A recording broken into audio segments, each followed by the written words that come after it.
హరివిల్లు తగులుతూ ఎగరగా ఈ కాకి కూడా నెమలిగా మారెనులే. ప్రేమను చెప్పిన క్షణమే అది దేవుని కన్న క్షణమే, కానీ ఎగిరను మనసే.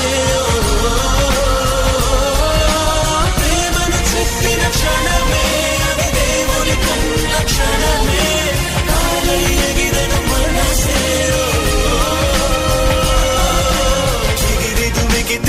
నింగి తగిలిను పదములు రెండు పక్షులాయను వేళ్ళ చివర